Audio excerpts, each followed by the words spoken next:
Considérée comme la 4e ville de la Côte d'Ivoire à cause de la densité de sa population et de son économie, elle représente la capitale de la région du Nord.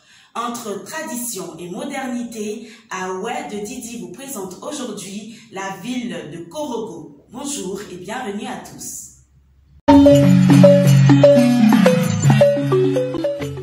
Korogo, qui signifie héritage, fortune par déformation en langue sénoufo, devenu aujourd'hui Korogo, aurait été fondé par Nangan Soro, venu de Congo accompagné de sa sœur Tchegolo et de son jeune frère Do pour s'installer sur une terre paisible à côté de la montagne. Nangan Soro et sa sœur Tchegolo seraient donc les fondateurs des 2 premiers quartiers de Korogo, Koko et Soba, et le patriarche Peleforo Bonkoulibaly aurait fait rayonner cette province et aurait noué des liens avec des grandes familles, notamment la famille Houphouët-Boigny. La ville de Korogo, ce royaume du peuple sénoufo, vaut la peine d'être découverte pour ceux qui ne l'ont pas encore fait à cause de son patrimoine culturel.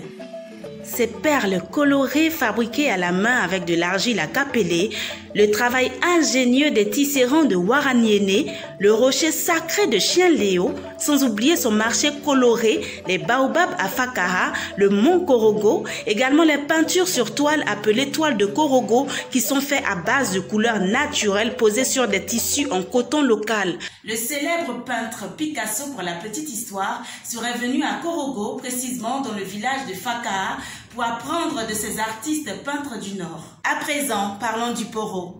Qu'est-ce que le poro et quels en sont les 3 cycles d'initiation? La première étape de ces cycles d'initiation, c'est le kouord.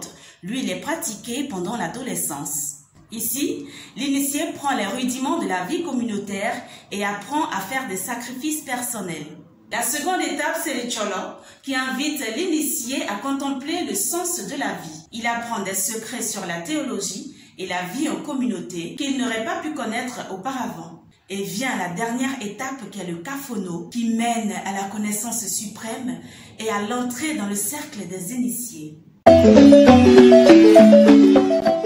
Et puis voilà, c'est tout pour aujourd'hui. J'espère que je vous ai apporté quelque chose de nouveau concernant la ville de Korogo.